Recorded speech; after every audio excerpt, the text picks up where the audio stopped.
እማውጀው ዛሬ ትንቢተ ኢሳይያስ ምዕራፍ 40 ከ27 እስከ 31 ነው። ያዕቆብ ሆይ እስራኤል ሆይ መንገዴ ከእግዚአብሔር ተሰውራለች፣ ፍርዴም ከአምላኬ አልባለች ለምን ትላለህ? ለምን ትናገራለህ? አላወቅምን? አልሰማምን? እግዚአብሔር የዘላለም አምላክ የምድር ዳርቻ ፈጣሪ ነው። አረ ኢየሱስ ጌታ ነው። አይደክምም፣ አይታክትም፣ ማስተዋሉም አይመረመርም። ዛሬ ያዕቆብ የለም አንቺ አለሽ። ያዕቆብ የለም አንተ አለ፣ እኔ አለሁ፣ እናንተ አላችሁ፣ እያንዳንዳችን አለን። አረ ሃሌሉያ! አትበርድም ለሚለው ዛሬ ፍርድ ይወጣለታል፣ ቃል ይወጣለታል። አረ አሜን። ለምን ትላለህ ሲል እኔ መናገር አልችልም ወይ? መስራት አልችልም ወይ? እግዚአብሔር ዛሬ ያንተን ነገር ይሰራል። አይ አንዳንድ ጴንጤ እግዚአብሔር ራሱ እያወቀ ራሱን ኃይሉን እያወቀው ታላቅነቱን እያወቀው በሁሉ ቦታ እንደሚገኝ እያወቀው ለምን አፈርድም ይላል። ዛሬ አረ ሃሌሉያ! ለምን አፈርድም ለምትሉ ሰዎች እግዚአብሔር ባላችሁበት ሁኔታ የናንተ ነገር ላይ ቃል ያወጣል። አሜን። ይናገራል። አሜን። ይበርድላችኋል። አሜን። እስቲ አሜን በልባ። ያዕቆብ ለምን አፈርድም ያለው ተቸግሮ ነው። እግዚአብሔርን ያውቃል። የጠራው እግዚአብሔር ነው። ሰማይ የተከፈተለት ሰው ነው። ሁሉ ነገር እግዚአብሔር የተናገረው ሰው ነው። ነገር ግን እዚህ ጋር ምን አለ? ለምን አፈርድም? ለምን አለ? ላባ ጉልበቱን ይበላል። 20 ምናምን ዓመት ያዕቆብ ይለፋል። ላባ ዛሬ በላተኛው ይመታል። የላባ መንፈስ ይመታል። የናንተን ነገር እናንተ የለባችሁ የበላባችሁ ክፉ መንፈስ ዛሬ ይመታል። ዛሬ ይመታል። ዛሬ ይመታል። ለምን አፈርድም የሚለው ከወንድሙና ከእንትና ጋር አይደለም፣ ከላባ ጋር ነው። ዛሬ የብዙ ዓመት የተበላብህ ነገር ይመለሳል። ይመለሳል። ይኸው የእግዚአብሔር ብል ማስመለስ ነው። አሜን። ማስመለስ ነው። አሜን። ዛሬ ነገር ይመለሳል። አሜን። ሲያድናል በልባ የኔ ነገር በልባ ዛሬ ይመለሳል። ምኑ ነው የሚመለሰው? የለፋበት ያላበበት ገንዘቡ ሀብቱ ዛሬ የቀያየረብህ መንፈስ ሁሉ ይመታል። ይመታል። ይመታል። ይመታል። የኔ ነገራችሁ ይመለሳል። እሺ የኔ ነገር በል ዛሬ ማታ አምናለሁ ይፈረድልኛል። እግዚአብሔር ሲፈርድላችሁ ነገራችሁን ሁሉ ያስመልሳል። የናንተ የሆነውን ነገር ሁሉ ይሰጣል። ለናንተ የተገባውን ነገር ሁሉ ይሰጣል። ህልማችሁ ለተሰረቀባችሁ፣ ትንቢታችሁ ለተሰረቀባችሁ፣ ጤንነታችሁ ለተሰረቀባችሁ እኔ አላቅም የሆነ ነገራችሁን አስገቡ። ዛሬ ይመለሳል። ይመለሳል። ይመለሳል። ሲያድናል በልባ ቁማም እኮ ይወሰዳል። ያዕቆብ እኮ ቁሞ እኮ ነው ይወሰዳል። 20 ምናምን ዓመት ምንም ማድረግ አልቻለም። ለምን? በዛ ሰዓት አሁን ጉልበት የለውም፣ ብቸኛ ነው፣ አቅም የለውም። ዛሬ አቅም ላንቺ ይሆናል፣ ጉልበት ላንተ ይሆናል፣ ኃይል ላንተ ይሆናል። እስቲ ኃይለኛ ሆናለሁ በል።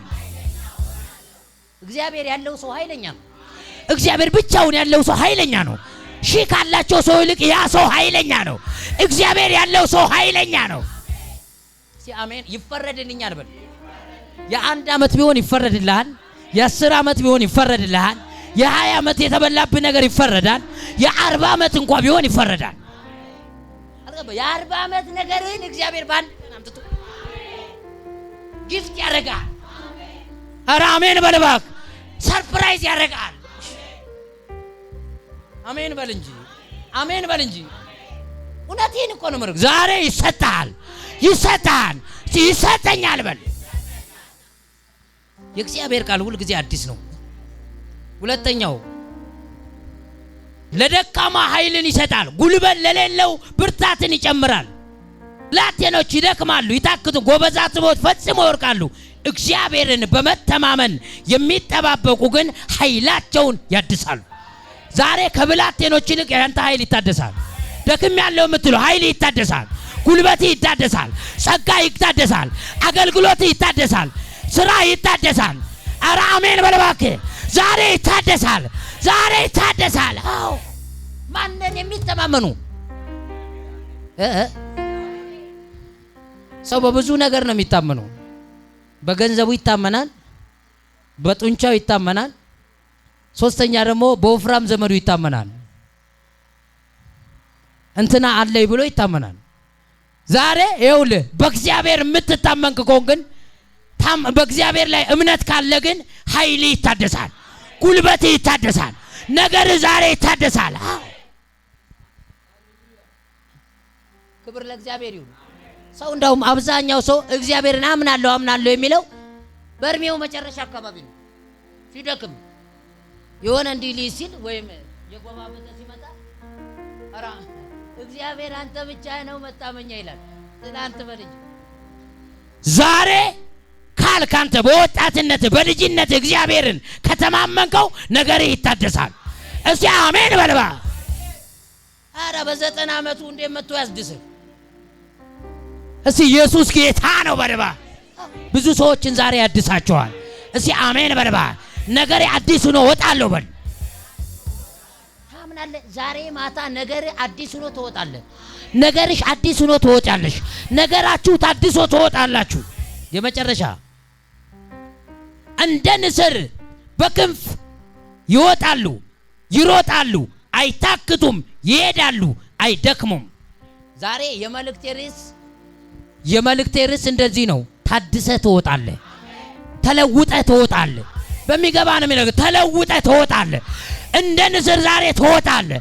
አየህ፣ ንስር ካለችበት ራሷን ለውጣ ነው የምወጣው። ትላንት የነበራትን አቋም፣ ትላንት የነበራትን ጉልበት አራግፋ በአዲስ ኃይል ነው የምወጣው። በአዲስ ጸጋ፣ በአዲስ ቅባት ወደ ማላውቀው ቦታ እወጣለሁ። እሺ እንደዚህ ልበል። ሁሉ ጊዜ አንዳንድ ሰው የሚወጣበትን ያውቃል። ስለዚህ ሰዎች ራሱ እዛ ቦታ ላይ እንዳለ ያውቃል። ሁሉ ጊዜ ምሳሌ ከዚህ ቦታ ወጥተህ አንድ ድንጋይ ላይ ቁጭ የምትል ከሆነ ሁሉ ጊዜ ያውቃሉ። እንትና የት ይገኛል ካሉ ድንጋዩ ላይ ይገኛል። ዛሬ ድንጋዩም አይገኝም፣ አንተም አትገኝም። እስቲ አሜን በል። እንትናን አሁን የት ታገኘዋለህ ሲሉ እዛ ጋር ታገኘዋለህ። ብቻ አይደለም እዛ የሆነ ካፌ ታገኘዋለህ።